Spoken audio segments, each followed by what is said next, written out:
Pues buenas noches. Es que como nos cambiaron de lugar, no vi yo la señal, don Rodolfo. Estaba ando mal, caray. Yo me moví un poco, pero ya estoy bien. Ya no te muevas porque ya estamos al aire. Entonces yo te recomendaría que ya no te muevas. Sí. Y bueno, aquí con el viajero, que nos queremos saber qué nos trajo de recuerdos.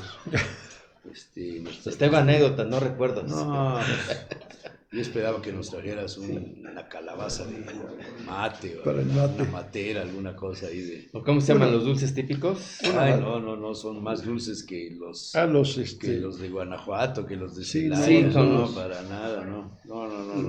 Muy dulces. Alfajores. Sí, los alfajores. Muy dulces, a mí no sí. Es A demasiado. mí tampoco me gustan los alfajores. Yo iba a venir con mis tenis y demás, pero dije, no, vamos con gente seria. No sabe dónde vino. ¿Dónde está la gente? Bueno, ya estamos al aire, ¿eh? Don Fernando Manzanilla, no, en serio, ya estamos al aire. Sí. Okay. No, aquí son tremendos, ten cuidado, man. ¿Y qué no tienes para una Gillette? Les digo, es que también debía haberme rasurado. Una Gillette ahí, ¿no? Debí haberme rasurado. Dicen que cuando alguien se deja la barba es o por depresión, por crisis, por tristeza. ¿Hay algún resabio de estos en las últimas semanas en tu vida? No, yo ya me la había dejado desde antes. He estado ahí experimentando un poquito. Es parte del nuevo look. Fernando tiene que estar triste, pues lo acaban de incorporar como asesor del candidato a la gubernatura. Plenipotenciario, dirías. ¿Sí? No sé si la charla hoy. Pero sí estamos Fernando, en vivo ya. ¡Ya! No sabía yo. No sé si la charla con Fernando Manzanilla pudiera ser del pasado, de la historia reciente, del presente. O del futuro. Quizás sea más interesante el futuro. Qué cosas, ¿no? ¿Habrá la posibilidad de que todo el equipo de Nacho Mier gobierne el próximo sexenio? Y se ríe el Porque cabrón. es que ya está Luis Antonio, ya estás tú, ya está. No, yo creo que es yo creo que es un ejercicio que está haciendo Alejandro Armenta como parte de construir una unidad, ¿no? O sea, creo que ese es el ejercicio político que está haciendo. Y me parece, sin que me lo haya comentado él, digamos, ni mucho menos, pero me parece que tiene que ver, o sea, la gobernabilidad se construye desde la campaña. La gobernabilidad en un gobierno, en un nuevo gobierno, se va construyendo también desde la campaña y creo que eso es parte un poco de lo que él está haciendo. Claro, el primer objetivo es ganar la candidatura, ganar ahora el gobierno del Estado, o sea, la elección, y luego, digamos, ya gobernar. También él lo dijo, lo acaba de decir el día la conferencia de prensa del lunes, dijo, a ver, no todos, o sea, no por moverse antes van a estar incorporados en el gobierno, o sea, va a depender del trabajo que cada quien haga, o sea, creo que, y pasa en todas las campañas, o sea, una cosa es a veces el equipo de campaña y otra después el equipo de gobierno, pero que creo que es interesante, yo no lo hubiera esperado a lo mejor, que sí está generando una suma que creo que es positiva, que tiene sus retos, claro que tiene sus retos, porque hay muchísima gente que está inscrita en los procesos de Morena, son cerca de 30 candidatos para cada diputación federal, cada diputación local, presidentes municipales, entonces ese ejercicio luego viene hacia abajo, y es un tema complicado. O sea, ¿sí te sorprendió que llamara gente de la que estaba en el otro equipo? Sí, o sea, creo porque que el otro equipo no hubiera hecho lo mismo. No me hubiera yo esperado un ejercicio tan amplio por parte de él de estar buscando proactivamente a todos los contendientes y a gente de los equipos de los contendientes. O sea, ¿sí es un esfuerzo genuino por construir la unidad o es un esfuerzo genuino? ¿O es un tema de discurso, de fotografía, de simulación? Yo lo veo como un esfuerzo genuino y yo lo digo por mi experiencia con él, que yo tuve contacto a los pocos días de darse el resultado. Un agente de él busca a una gente muy cercana a mí y a partir de ahí, digamos, se da una plática por WhatsApp. ¿El Choco? El Choco. Con José Luis y después de eso ya nos vemos pues a las semanas. Y yo así lo noté, o sea, yo lo noté así en lo personal. Ahora, eso mismo lo he visto de otras gentes que lo han tratado, pero más allá de eso, es un tema que yo vengo recogiendo de gente cercana a él, del equipo de él, que comenta eso. Entonces, sí, o sea, ¿es rentable políticamente hacerlo? Sí, pero yo lo veo en una lógica de ir construyendo él un tema sólido. Debemos recordar además que Alejandro vino a una escuela política, digamos como fue la escuela política del PRI, que era una escuela, digamos, podríamos decir, profesional, ¿no? Y siempre... Pues todos vienen de ahí, ¿no? Todos, de alguna forma, pero esos temas de los equilibrios y de los grupos y demás era algo que se cuidaba mucho, ¿no? Que luego se perdió. ¿Pero lo considerarías como cuota de poder, de grupo de poder? No, cero. No, yo creo que él lo que está haciendo es, todo el mundo tiene abiertas las puertas y en función de que ayuden y de que apoyen y de que den resultados, pues podrán tener una oportunidad hacia adelante. ¿Porque tienen miedo de no ganar o hay algún... Tú hace mucho tiempo me dijiste, Morena gana en Puebla hasta con un burro. Y yo anduve buscando algún burro que se lanzara, pero nadie se lanzó. Pero mira, hoy ya no hay que... Eso hay que tener ya mucho cuidado. Eso es lo mismo que decía el PAN en aquella contienda. Fraile. Bueno, Fraile en la elección municipal de Toño Sánchez Díaz de Rivera contra Blanca. Salió con 24, 26 puntos arriba y quedó 22 puntos abajo. A ver, hoy nada es seguro, no. Yo creo que hoy nada es seguro. Yo creo que parte de este esfuerzo tiene que ver con ganar, porque también no solo es ganar, sino cómo ganas, con qué diferencia ganas, con cuántos votos ganas. O sea, no solo diferencia porcentual, sino cantidad de votos, porque eso te ayuda a la hora de construir tu gobierno y también tu Congreso local. Que es quizá lo más importante. Entonces, no, yo creo que lo que vamos a observar es a nivel federal, la diferencia se va a achicar, como pasa en todos estos procesos. Veamos Estado de México que acaba de pasar. Sí. Y a nivel estatal también se va a achicar. Yo no veo diferencias superiores a un dígito ni en lo federal y en lo estatal también, o sea, no la veo fácil que sea de más de un dígito. O sea, esto no te puede costar que te hablen y te digan, oye, siempre ya no eres asesor. No, no hay que ser realista. Pues eso es así, es Estado de México. Estado de México llegó un momento al principio, muy al principio, que no, pues estaba a 20 puntos arriba Delfina. Se acorta, o sea, porque hay un fenómeno, o sea, siempre sobre las encuestas, siempre, y Rodolfo se ha metido también mucho el tema de encuestas, siempre sobreestiman al ganador al principio, muy al principio. Y ya luego se va ajustando, y ya luego viene el proceso de campaña. Ahí viene el proceso de campaña. Oye, Fernando, antes de todas las elecciones internas de Morena, tú tienes una estatura especial, buena vista, buen olfato. No te habías equivocado de candidato. Hoy estás donde deberías estar. Por favor, corten eso. Mira, yo no tenía una relación personal. Javier hoy. Yo no tenía una relación personal con Nacho Mier, como tampoco la tenía con Alejandro, los conocía a los dos.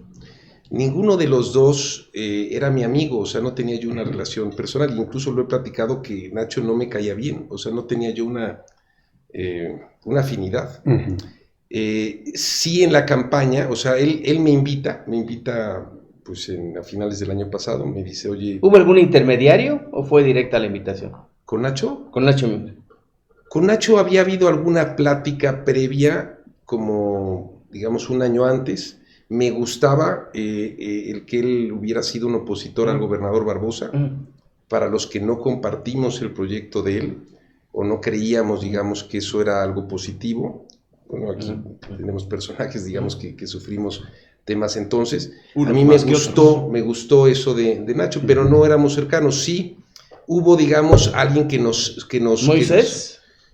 No, muy platica con él del tema mío, entiendo, y después fue a través de Luzma, que tuvimos en casa de Luzma una reunión ya muy extensa en su casa, y después dejamos de vernos, y después lo volví a ver en una gira, porque Paco Ramos me invita a una gira, y después en diciembre del año pasado él me invita.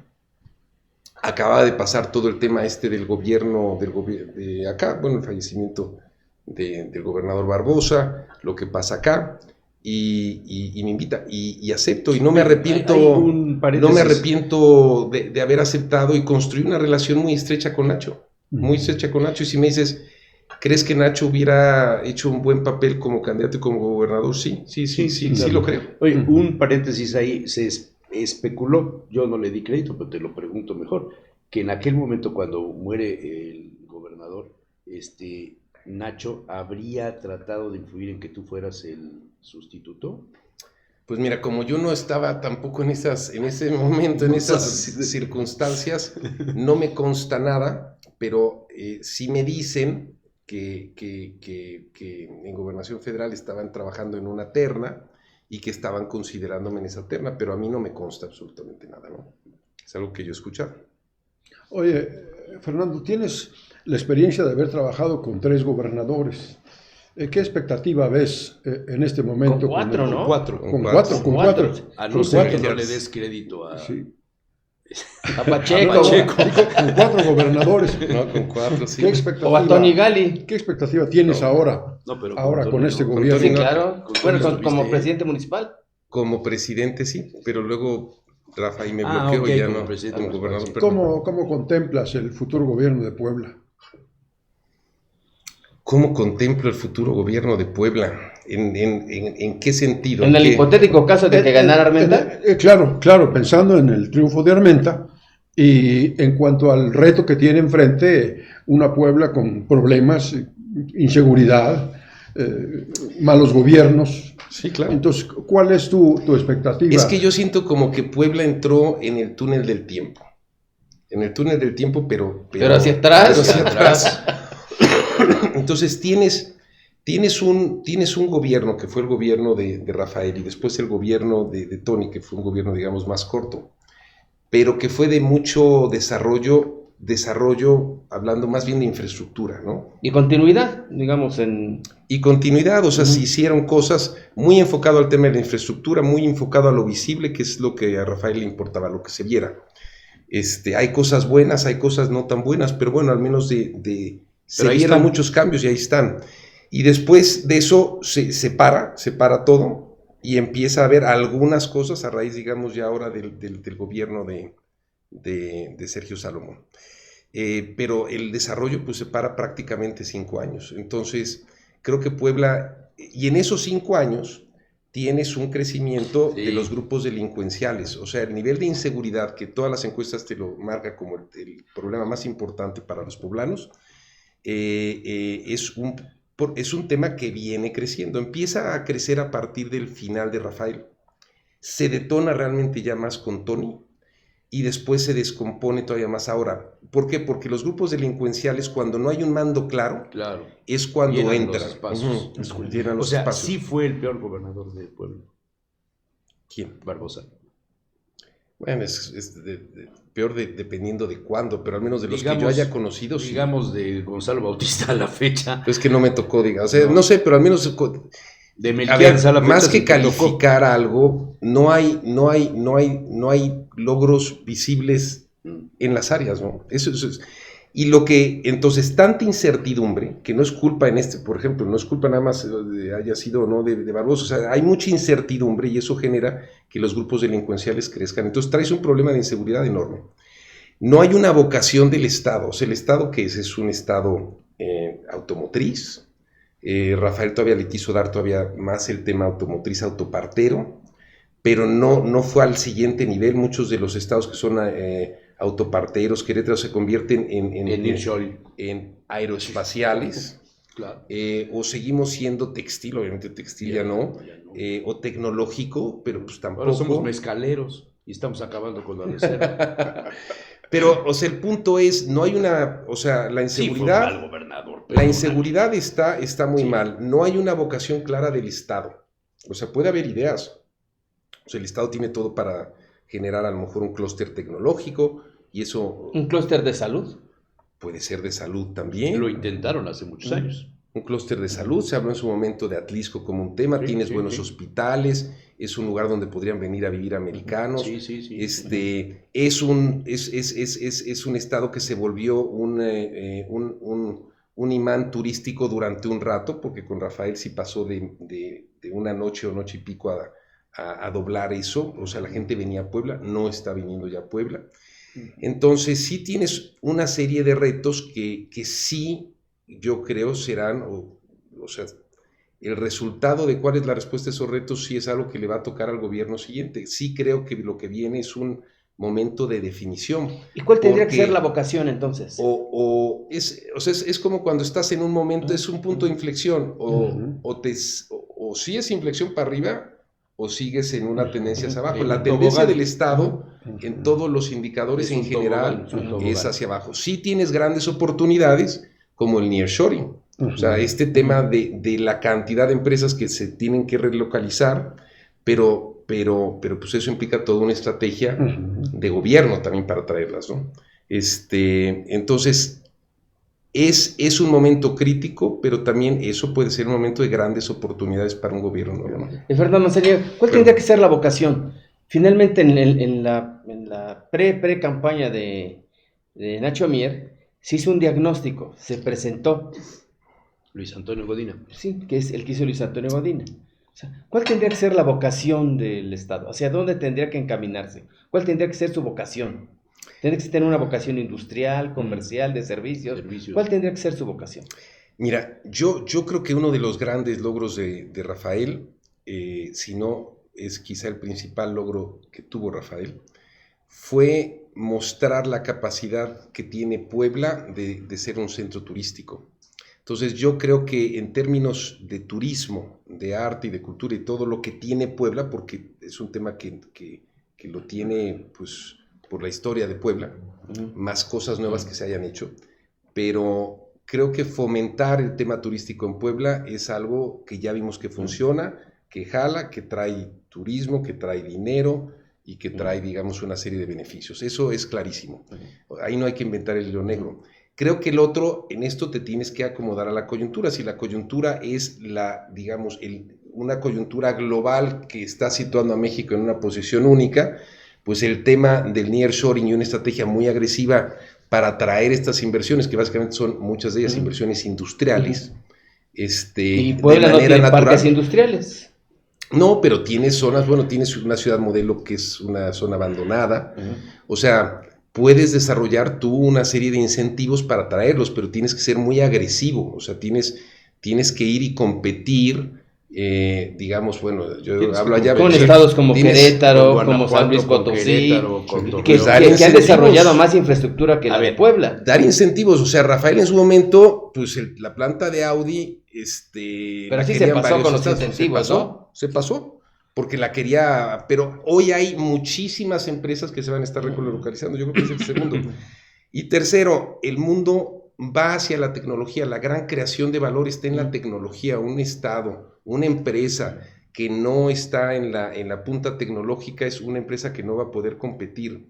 El estado está obligado a construir, digamos, una base tecnológica, hacer, digamos, lo que hizo Guadalajara para poder ir construyendo una plataforma de aquí a 20 años. ¿Y ves bases para eso? Porque se dice, Puebla tiene mucha universidad, sí, pero de bajísima calidad.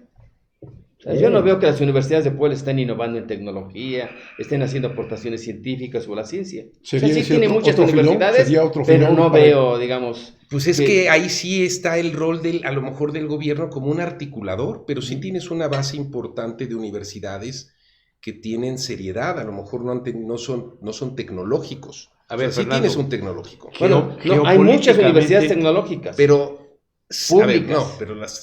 A ver, nada más, y esto porque es, por ejemplo, ¿qué puedes hacer? Puedes hacer, en los tecnológicos que tienes en todos los puntos del estado, puedes hacer carreras de desarrolladores de software.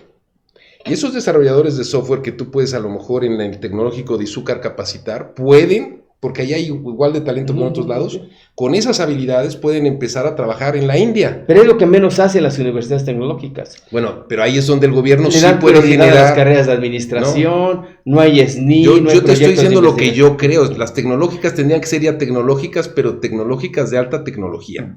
Software, por ejemplo. Geopolíticamente Puebla está en una posición importantísima en el escenario, en el concierto de las obras que ha hecho López Obrador.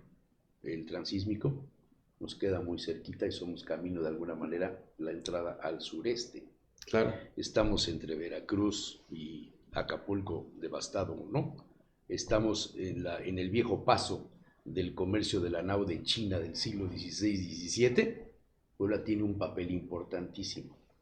Pero los ciudadanos de Puebla no tienen esos talentos, no tienen esas dimensiones. Los tenemos para otras cosas. Cuando te oigo decir que la tecnología y que podemos convertirnos en una especie de Silicon Valley, que aquí sería el Valle de Cuetlaxcoapan Silicon, somos el segundo lugar en robo de combustible en el país. Ujú. El primero en gas. El primero en gas, pero el segundo en el petróleo, en el combustible. Y en Somos robo el de segundo carga, el después primero de o el Hidalgo. segundo. El primero en el robo de carga. O sea, soñar está muy bien, pero ¿de dónde partimos? De una realidad, de un Estado que está en crisis de seguridad pública. Está en crisis. Y eso es una herencia, no de los últimos 3 meses, sino de muchos años, empezando. Has mencionado, como pocas veces te he escuchado, a Rafael Moreno Valle. También le debemos a él esta ¿También? herencia de la inseguridad. ¿También? Entonces, ¿qué hacer? Porque tendrá Alejandro Armenta todos los talentos para recomponer el Estado. Va a recurrir a los mismos grupos de policías de toda la vida, estas alianzas que se generaron ahorita en la sierra entre Ardelio y Pepe Márquez y esto que por cierto trabajó contigo, por ahí van a solucionar el asunto o se está subastando la plaza, como sucedía con el viejo PRI. Yo veo a muchos marinistas, no exmarinistas, sino marinistas de militancia de toda la vida, patrocinadores económicos de Mario Marín, beneficiados en su gobierno, muy cercanos al señor Armenta, no sé si él lo sepa, pero tienen muchos antecedentes. Y esto, lo escribí el otro día, lo único que falta es que Carmen así venga a comer al Club de Empresarios. ¿A dónde está eso? O sea, ¿cómo resolver esto? ¿El nuevo gobierno tendrá los talentos para recuperar los espacios de los poblanos? Mira, ahora que estás diciendo eso, a mí me viene a la mente un ejemplo que tenemos cerca de nosotros, que es el caso del Salvador, ¿no? Me cambiaste de país, pero no, bueno, es una región necesitamos un Bukele. parecida en tamaño a Puebla, que era un pinche desastre. Sí estamos en Bueno, pero la forma de Bukele no es la mejor. esa es otra cosa, O pero sea, bueno, hay un tema... Que resolvió el tema de la seguridad, sí, Oye, pero a costa de los derechos humanos. Pero se religió, ¿eh? Sí, Bueno. sí. Bueno, a ver, haya sido Como haya sido. sido. El punto, lo que sí ves ahí es, a ver, si la principal demanda en las encuestas, en los grupos de enfoque de la población es el tema de la seguridad, Ese es el principal. pues eso es lo que tienes que atender. Y lo tienes que atender, yo creo, de manera, si es drástica, por eso hablaba yo, digamos, del ejemplo de Bukele. Y se puede atender, seguramente se puede atender si concentras tu ejercicio de gobierno a lo mejor durante un tiempo en eso. Lo tienes que hacer, porque si no resuelves el tema de la seguridad, no solo el asunto no va a mejorar, sino como estás ya en una declive, en un círculo vicioso, lo más probable es que eso siga empeorando, y eso te afecta a todo lo demás. No puedes tener seguridad jurídica si no tienes seguridad, no puedes tener inversión si no tienes seguridad, no puede haber Estado de Derecho si no hay seguridad. Yo creo que ese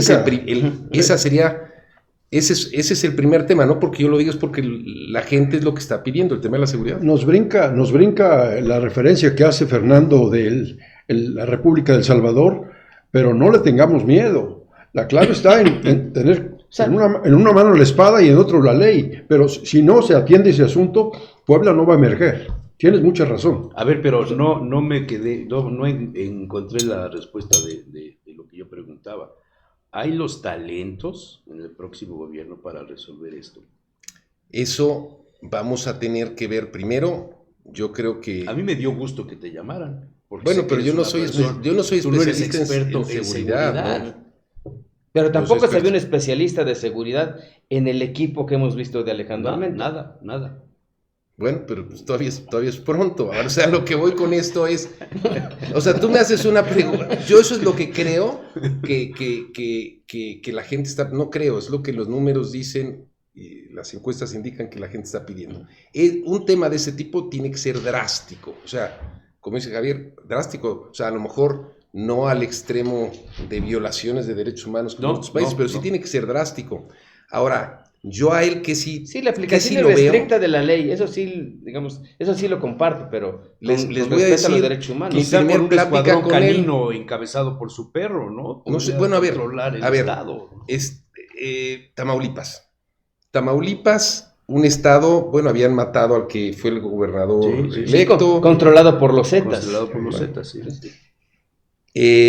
Cabeza de Vaca sí bajó drásticamente los índices delictivos y tuvo un equipo especial, digamos, enfocado en eso y se metió a eso y Tamaulipas pasó de ser, digamos, el primero o segundo estado, digamos, con mayor inseguridad a ser, digamos, de los estados más seguros. ¿Se puede en México? Sí, yo creo que se puede. ¿Se tiene uno que meter? Sí.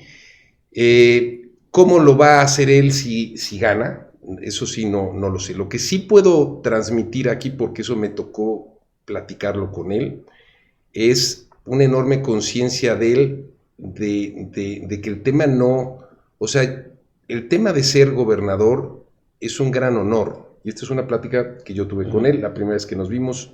Es un gran honor, pero es una gran responsabilidad, porque cuando vemos dónde están los gobernadores que han salido, están o muertos, o huidos, o en la cárcel. O son embajadores también. No, pero poblanos.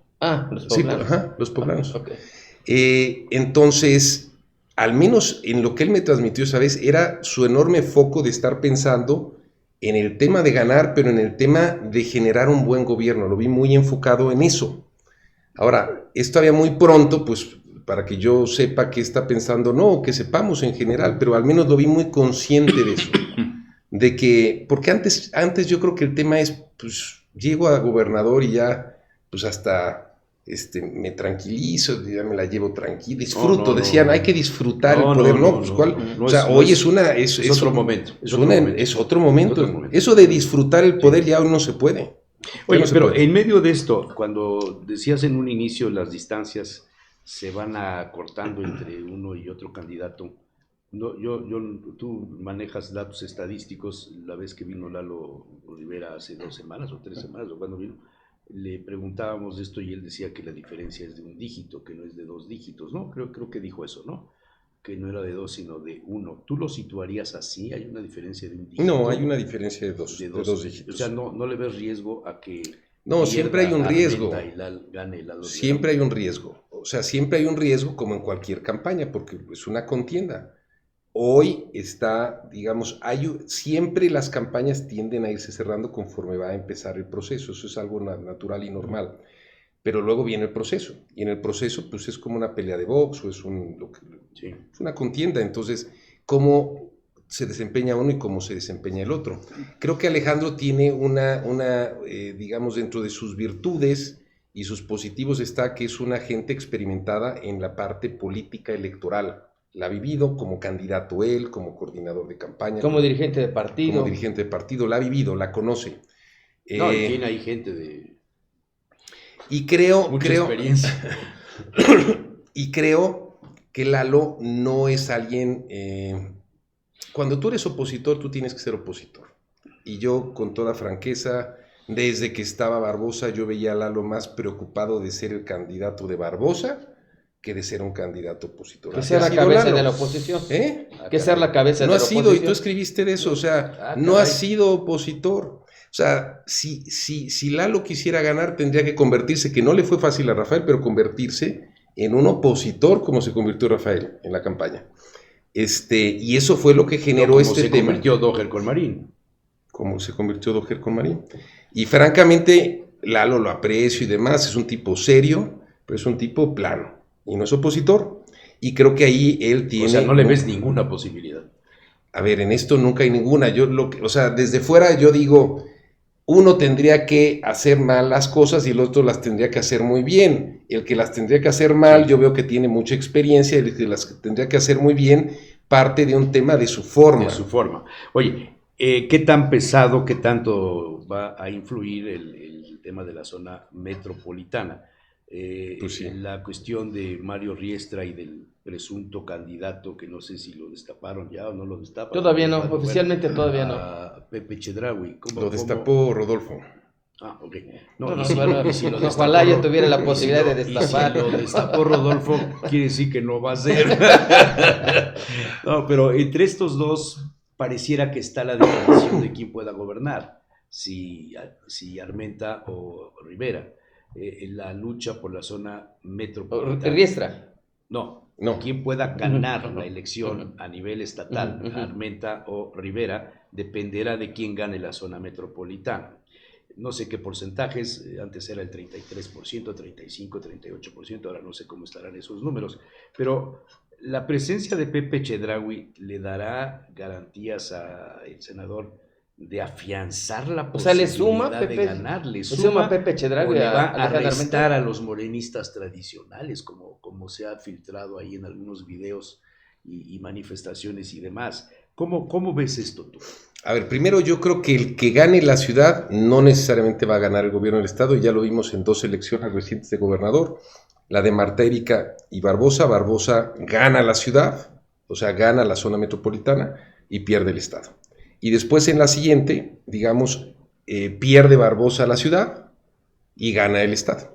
Entonces, se puede dar como se daba antes en el PRI, ¿no? Podía perder la ciudad, ganaba con todo el interior. No creo que sea necesario ganar la ciudad y la zona metropolitana. Yo sí creo que como Lalo es el alcalde, está bien evaluado, digamos, en números, o sea, no está mal evaluado, está bien evaluado. Lo más lógico es que él tenga un impacto y el voto anti-Morena tenga un impacto en la zona de la capital y la zona metropolitana. Y creo que sí va a ser una elección muy competida y cualquier cosa puede pasar. Ahora, el que gane Morena o no la capital, creo que no es definitorio para ganar el estado o no. Creo que el peso de Morena va a estar más en el interior que en la capital. Si Pepe Chedraui es una opción buena o no es buena, creo que el voto de Morena duro es un voto duro, porque es un voto Como el del viejo PRI. como el del viejo PRI, es un voto duro. Es Entonces que va es lo presidente, mismo, ¿verdad? Sí. va presidente, gobernador, es un voto bastante duro. Pepe Chedraui, pues, a ver, no es un político de tiempo, a lo mejor no tiene tanta experiencia, pero su perfil pudiera ser vendido, o sea, no estoy diciendo, pero pudiera ser vendido como alguien más que pudiera ser atractivo a la clase media, a ese segmento que no están de Morena. Entonces, si lo venden bien, creo que no pudiera no ser una mala opción, electoralmente hablando. ¿Cómo va a acabar ese duelo? Quién sabe, la ciudad va a ser lo más complicado. O sea, ¿tú Fernando. ves bien que hayan jalado a Pepe Chedraui? No, eso es diferente. A ver, yo vengo de un tema donde yo empecé a trabajar en el movimiento en 2016. Desde el 16. Desde el 16. Con Y Rodrigo me enfrenté. Con Rodrigo y con otros de los. Bueno, en aquel, de todos, de fundadores. prácticamente de todos los que el único que estaba era Rodrigo, que era el coordinador estatal de Morena, ¿no? Exactamente, pero tú te sales del grupo de Moreno Valle, te sales de todo eso para meterte con el grupo. De hecho, a mí me invita López Obrador. me invita Sergio Jara en el 2014. Sí, sí. En ¿Cómo sientes ahora? No es un arribismo, quiero pensarlo, pero que llegue Pepe Chedraui de la noche a la mañana después de cenar con Peña Nieto en Madrid, venirse a colocar aquí. A ver, yo personalmente creo que Morena va a adolecer mucho de toda esa problemática del 24 ahora, pero más del 24 en adelante, porque es un tema de chile, de dulce y de manteca, y va a haber una cantidad de tribus metidas ahí que creo que van a ser ya muy riesgosas hacia adelante. Electoralmente hablando, en este momento pudiera ser que no afecte. Pero, a ver, si tú me preguntas, oye, ¿merece más alguien que lleve más tiempo y demás? Pues yo te diría, sí, merece más alguien que lleve Pero más si tiempo. Nacho fuera el candidato, tú que estuviste en lo íntimo de la intimidad ahí en el otro grupo, si hubiera ganado Nacho, hubiera jalado a Pepe Chedraui para la presidencia municipal. Es que el tema de Pepe Chedraui, yo como lo leo, es un tema del gobernador. ¿Quién era el candidato de Nacho para la No, ciudad? la verdad es que no. ¿No eras tú? No, o sea, él me dijo, pregunto muévete nada y demás, más. pero iba a tener que ser al final un tema de compensaciones que ya entran los gobernadores. Y entonces O cuando... sea, Pepe Cheragüe entonces es el candidato de Sergio Salomón. Es lo que yo veo, sí. Ah, ok. Es lo que yo veo. Fernando. Y entonces empieza el jaloneo de una serie de cosas. Pero contestando a tu pregunta, sí creo que todo esto va a generar un costo hacia adelante.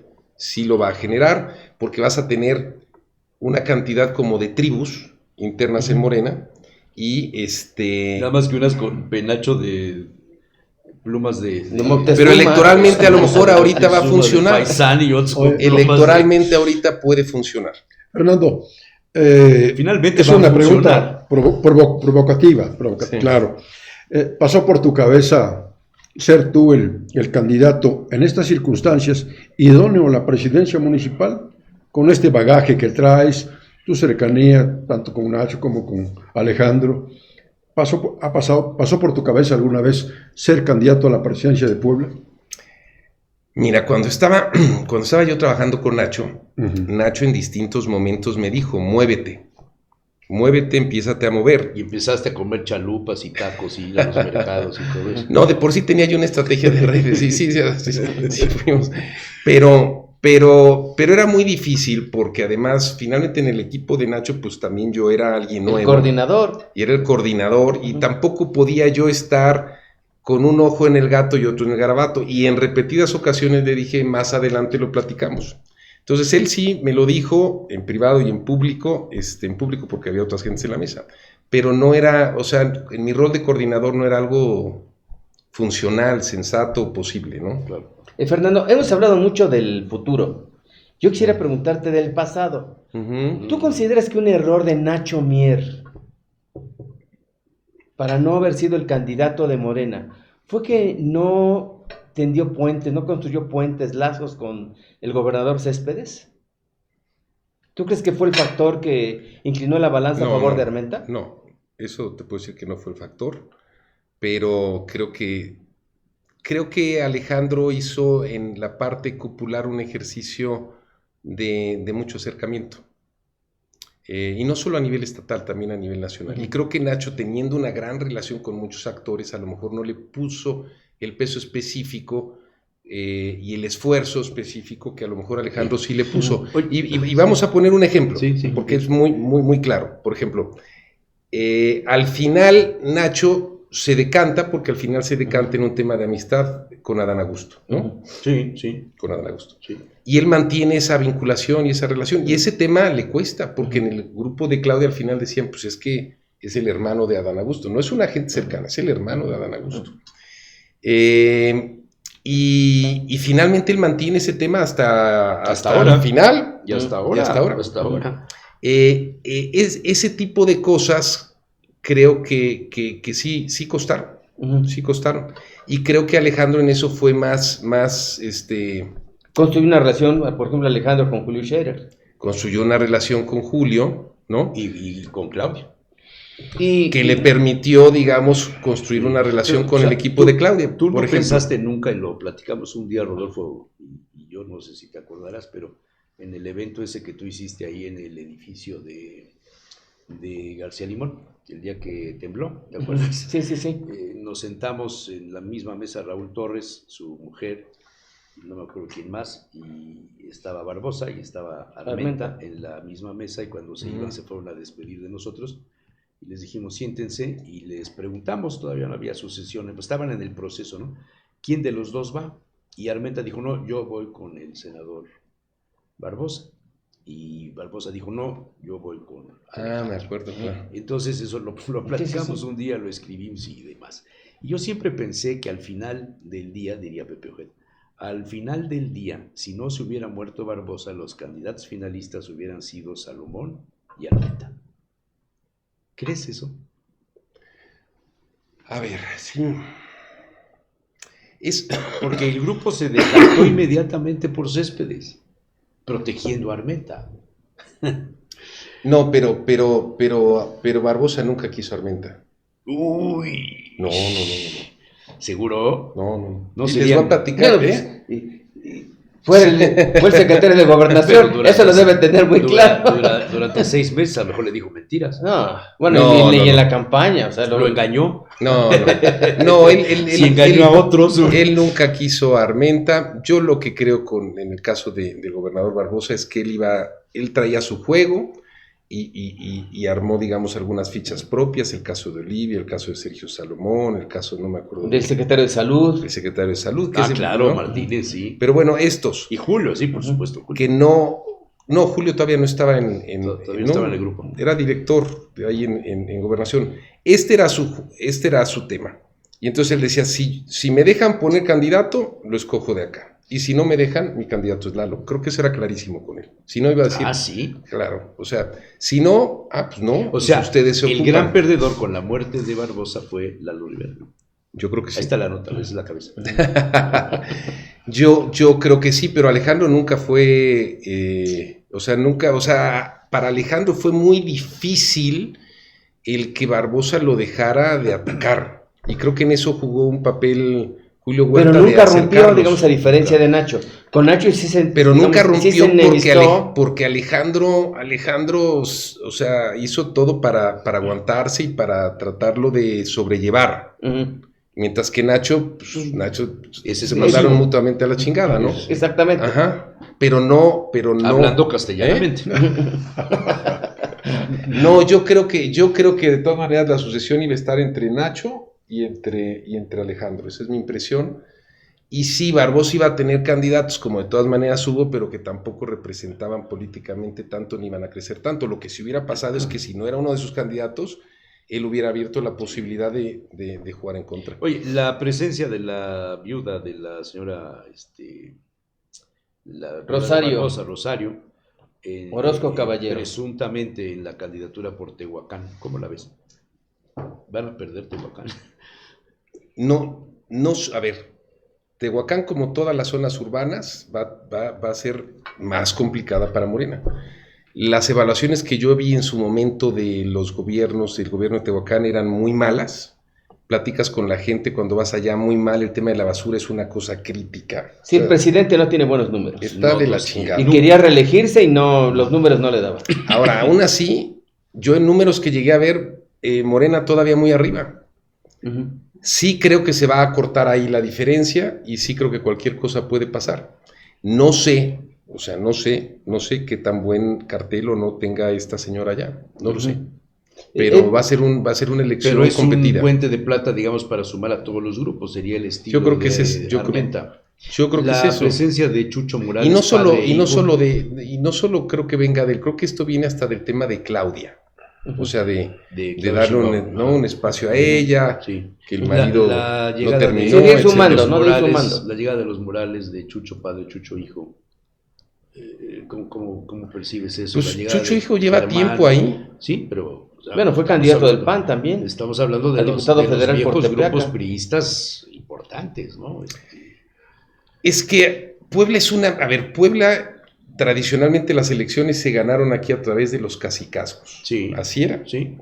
Eso ha venido reduciéndose, a lo mejor ya no tienes hoy un gran cacique, ¿no? Como Eleazar Camarillo, pues ya no existe en Atlisco, pero de ahí derivan luego muchos cacicazgos, o sea, hay varios grupos, y en base al juntar esos grupos es como se ha ido construyendo las elecciones. Creo que hoy en día tienes ese componente, pero tienes el componente más moderno donde tienes que comunicar de una forma fresca y distinta para ganar al ciudadano, que no lo vas a ganar con esos acuerdos de grupo. Esos acuerdos de grupo te pueden servir en la Sierra Norte, pero por ejemplo, Chucho, no sé ya qué tanta Ciudad Cerdán, presencia Tepeaca, Tecamachalco. tenga ya, no lo sé. O sea, creo que ya suman más ellos en lo individual que porque sea un gran aparato político alrededor, ¿no?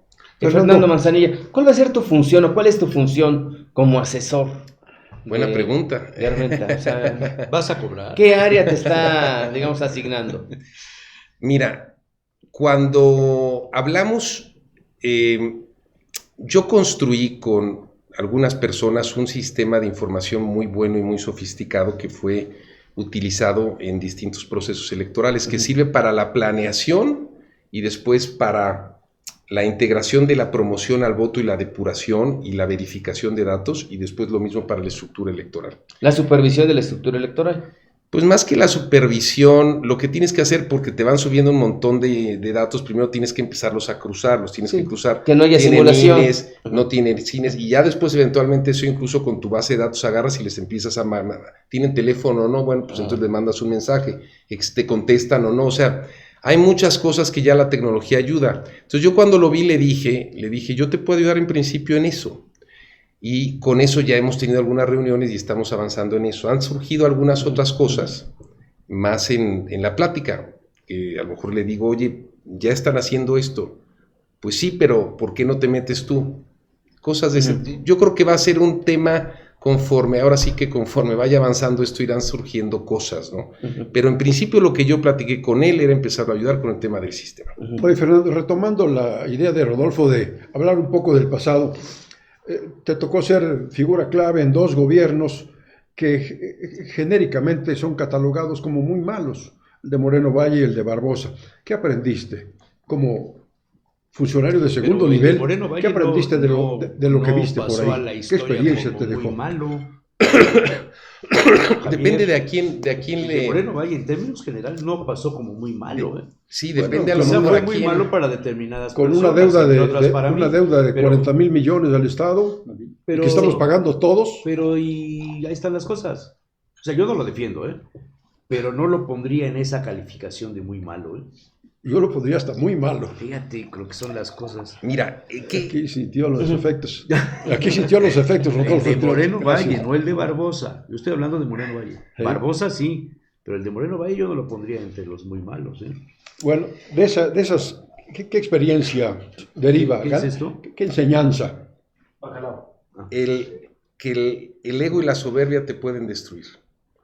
Y que quizá la profesión donde es más importante, en la vida es muy importante tener a tu ego bajo control. Hay un libro de Yehuda Berg que se llama Satán, sobre el cual escribió, por cierto, Toño Peniche un artículo. Lo acaba de publicar hace unos días. Sí. Y entonces Yehuda Berg, que es un cabalista, dice que que no es Satán así, Satán es el ego. El ego y la soberbia te pueden destruir, Javier, y yo creo que fueron 2 gobernadores que el ego y la soberbia les afectó de manera importante, teniendo cada uno de ellos sus talentos. De Rafael creo que hay muchas cosas positivas que se aprenden, pero hay muchas cosas negativas, ¿no? O sea, si levantas una encuesta, vas a ver que a lo mejor su nivel de aceptación es bueno, pero hay muchas cosas que dices, oye, pues sí, pero atrás de esto hay esto y esto y estas cosas, ¿no? Que ya en el análisis se ven. Pero creo que tanto él como el caso de Barbosa, el ego y la soberbia los comió y dejaron y los afectó. Los afectó, no solo, los afectó en su ejercicio de gobierno y en su legado. Y si me preguntas cuál es el primer requisito que tendría que tener un gobernante, es un tema de una estabilidad emocional muy importante. Eso es lo más importante. ¿Y Armenta tendrá eso? Pues mira... O sea, le dirías, primer consejo, senador o candidato, guarda tu ego en el closet. Hay esta frase, ¿no? De humildad en la victoria y dignidad en la derrota. Y yo te voy a decir que el día que yo lo vi, la primera vez que nos vimos en diciembre, vi a alguien con los pies en la tierra y con humildad. Y ese es el Alejandro que yo he visto ahora. Y no tendría a lo mejor necesidad de hacerlo, ¿eh? O sea, a lo mejor, otra personalidad, digamos, hubiera prescindido de estar haciendo un esfuerzo por sumar. Creo que creo que es algo positivo. Y ese día también, les platico, en la plática, habló de la necesidad de hacer un buen gobierno, por este tema de que, hoy en día lo importante pues ya no solo es ganar y llegar, sino mantenerse 6 años. ¿Y cómo vas a salir, no? Sí, pero mantenerse 6 años. Y mantenerse ya también es cierto. Entonces, sí, creo que muchos de los casos que hemos visto al final se quiebran o pasa eso por un tema personal. Sí. Ahora, en el caso de Miguel, digamos, no solamente fue un tema de soberbia, sino un tema de, digamos, de... Era su cuate, Miguel. De que un grupo lo copó. O sea, Miguel no, Luis Miguel no fue un gobernador, digamos, que tenía información, no corroboraba, sino fue copado por un grupo. Y ese grupo pues le transmitió lo que quería. Lo que se dice que hoy pasa con López Obrador y su coordinador de comunicación. La burbuja, digamos. Sí. Dicen que los 15 minutos más, lo escribió apenas Raimundo Riva Palacio, y los 15 minutos más peligrosos es cuando Jesús Ramírez se acuerda con López Obrador. Ajá. Sí, a ver, y eran los 15 minutos más peligrosos, digamos, que pasaban con Barbosa. Sí. Cuando Verónica acordaba con bueno, con ya Miguel. soltó el nombre, ¿no? Sí. Y ¿Tú lo sentiste eso cuando fuiste secretario sí, de Gobernación? claro. Yo lo vi en el caso de muchos. ¿De Verónica? Sí, de muchos medios. Uh-huh. Pero ella tenía él no la tomaba mucho en cuenta, la influencia de ella venía por el tema del apoyo que tenía de la esposa. Uh-huh. De la esposa de él. A ella incluso la maltrataba y demás, pues como era a veces el estilo de él, ¿no? Pero sí, entiendo que es así, pero también, o sea... Entonces quiere decir que la que... Vamos al tema igual de esposa. estabilidad emocional. Uh-huh. Es que había todo un núcleo alrededor. Ya cuando llegas a ese nivel, pues no, o sea, no podemos echarle la culpa a la gente de alrededor. O sea, es una decisión que él tomó. Él tomó la decisión de hacerle caso a una serie de gentes que no tenían idea. Pues ya es una responsabilidad del gobernante, ¿no? Uh-huh. Y sí, claramente, eso hizo. Entonces, ¿por qué? Porque al final te das cuenta, y es clarísimo en el caso de él, hace una serie de alianzas aparentes, pero al final acaba desechando a todas sus alianzas, ¿no? Claro. A todas, absolutamente Claro, a todas. claro. Y se queda con un grupo muy pequeño. Uh-huh. ¿Dónde estaba Verónica? ¿Dónde estaba la esposa? ¿Dónde estaba Julio Huerta? ¿Dónde estaba Cotoñeto? ¿Dónde estaba el cuñado, el hermano Hugo, Hugo Orozco. y ya, o sea, a lo mejor eran 5 o 6 personas. Y con Armenta no puede ocurrir ninguno algo de ellos similar. con ninguna experiencia relevante en nada, ¿no? Con Armenta no puede ocurrir algo similar, porque dicen que el Choco, José Luis García, es el gran filtro. Complementando la pregunta, Rodolfo, mientras te pruebas el rico bacalao, ¿cómo curarse del riesgo de las burbujas en el poder? Citó algunos de los compañeros el caso de López Obrador, aquí lo hemos visto con los gobernadores. Yo vi un detalle tuyo cuando gobernaba Moreno Valle y que nos invitaste un día a comer a 2 o 3 periodistas. Lo vi como un intento de romper la burbuja que bloqueaba a Moreno Valle. Y me pareció un intento bueno, saludable, te lo dijimos ahí, en tu oficina, un buen intento. ¿Cómo precaverse del problema de las burbujas? ¿Tú dices como gobernante o para la gente que está en como gobernante? Tiene que ser un ejercicio muy consciente. O sea, un ejercicio muy consciente. Es madurez. Donde del estés gobernante. en contacto. Te voy a decir un caso donde yo vi a alguien que de manera natural lo hacía. O sea, a lo mejor por reflejos. Melquiades. Sí. Melquiades, me acuerdo un día estábamos saliendo de un acuerdo y entonces estaba ahí alguien en Casa Puebla, entonces, que está fulanito de tal. Ay, cabrón, la chingada. ¿El de la biografía? No. Y entonces ya sale, compadre, no sé qué, la chingada, no sé qué. Y ya después me dice, ¿sabes qué? Es que yo al final me dicen muchas cosas, pero yo me entero de todo.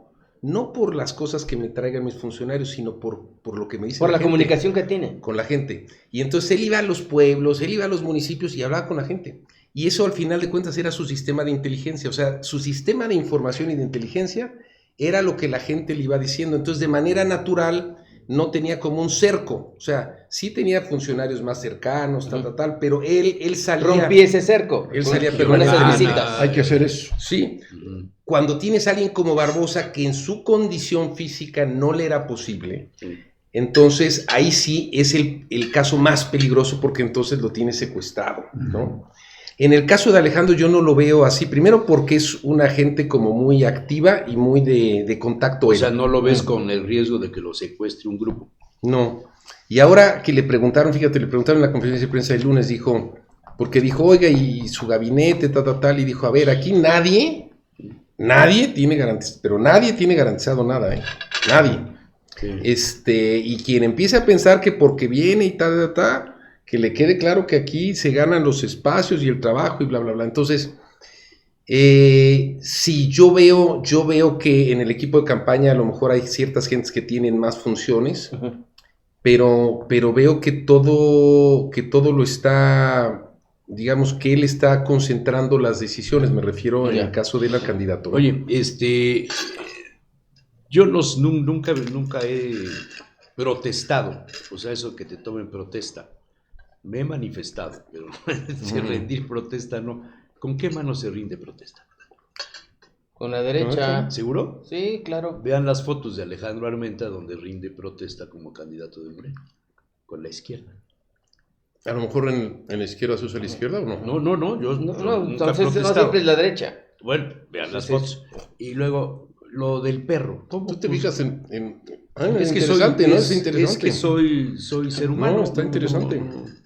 O sea, yo me fijo en las cosas que no se fijan los demás porque mi vista es muy abajo. Me fijo en los zapatos de la gente, que por cierto los que traes están muy bonitos, son españoles o italianos. En serio, ¿eh? ¿Ves por qué no traje tenis? Sí.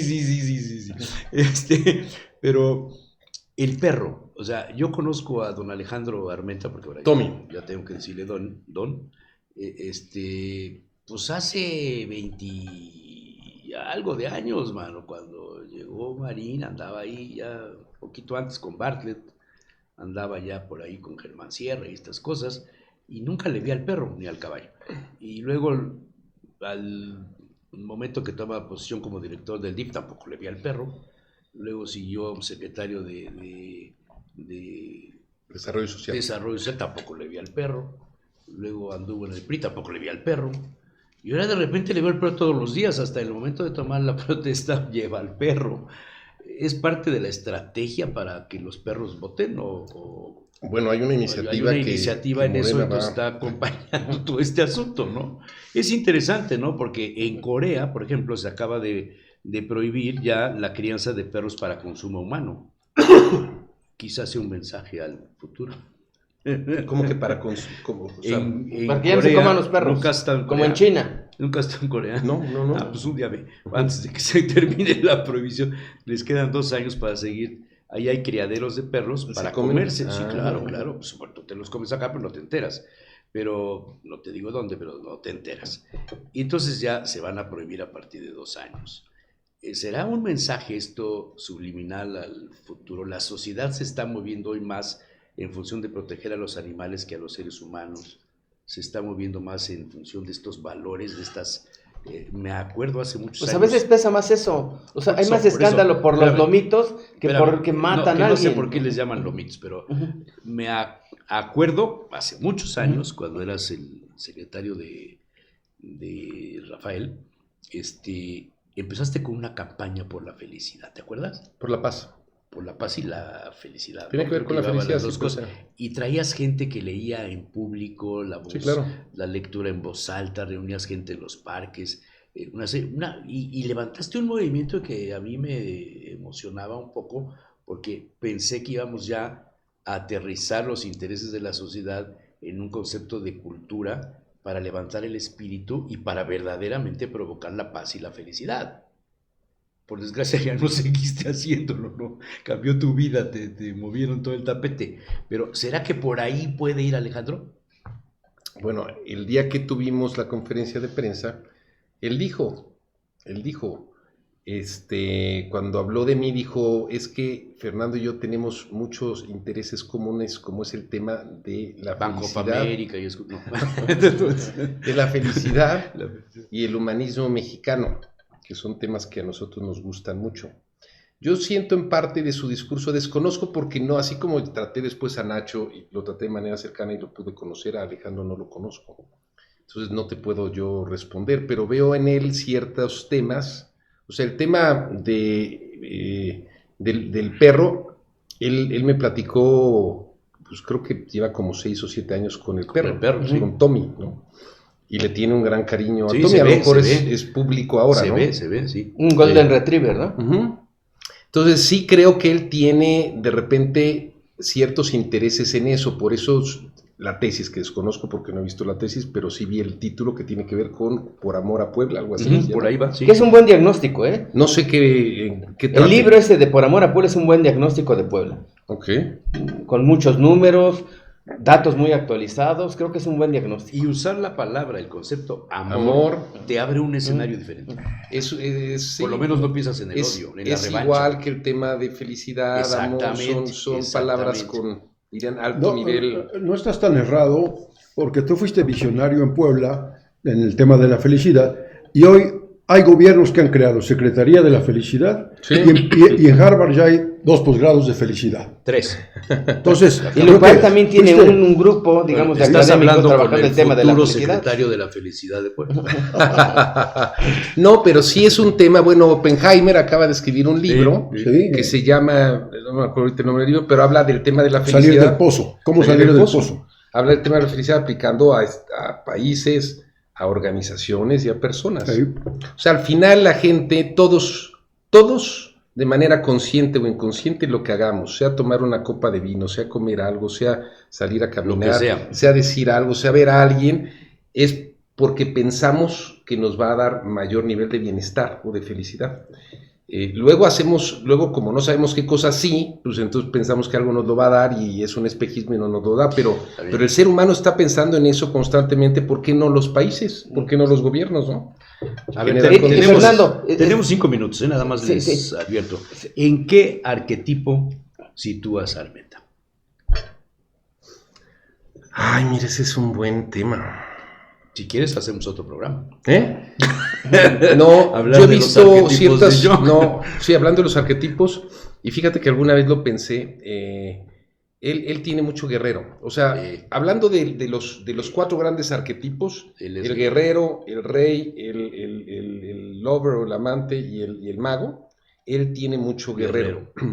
Tiene, en ese sentido, tiene un cierto parecido a Rafael. Rafael tenía mucho guerrero. ¿Sí me explicó? Sí. Y eso es muy bueno para que las cosas pasen. Para que las cosas se hagan. Para que las cosas se hagan. Ese es un buen diagnóstico.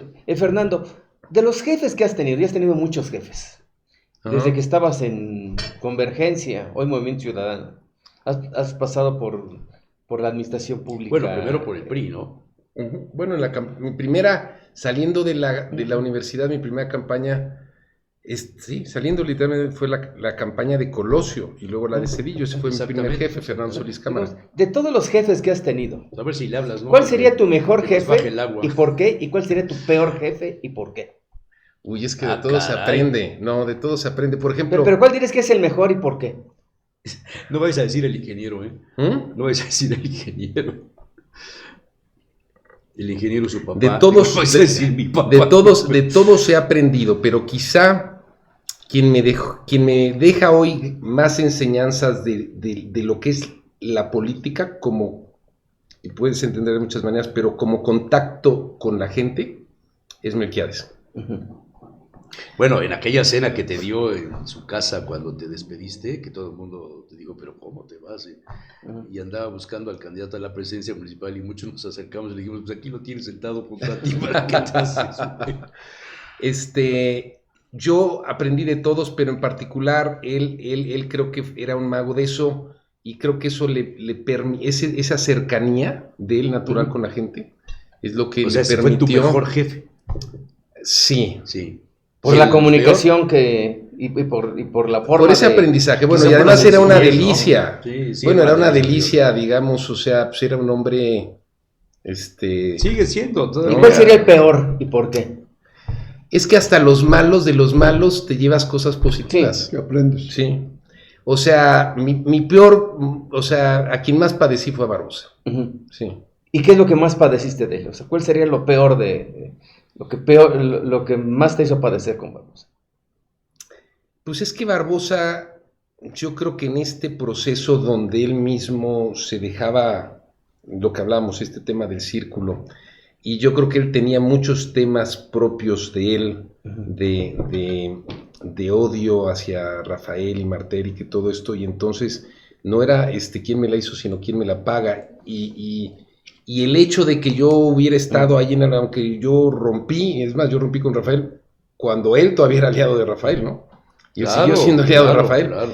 Pero entonces sí, él se encargó de hacerme padecer estar ahí. O sea, él se encargó de... Pero fue una lección en humildad. O sea, ¿no se acuerdan que hasta un informe de gobierno agarró y mandó al secretario de Educación Pública? Y o sea, era un tema cotidiano. O sea, te ofendo para que renuncies, ¿no? Pero yo a los 2 meses, 3 meses dije, me voy a ir. Pero yo dije, me voy en diciembre, porque entonces agarro ya... O sea, yo quería regresar a la Cámara, pero no a la mitad del periodo de sesiones, sino... Sí, porque eras diputado federal, claro. Bueno, no solo, era coordinador. Sí, del PES. Era uno de los 7 coordinadores, y el grupo parlamentario del PES era el 4º más importante. O sea, yo dejé eso para venir.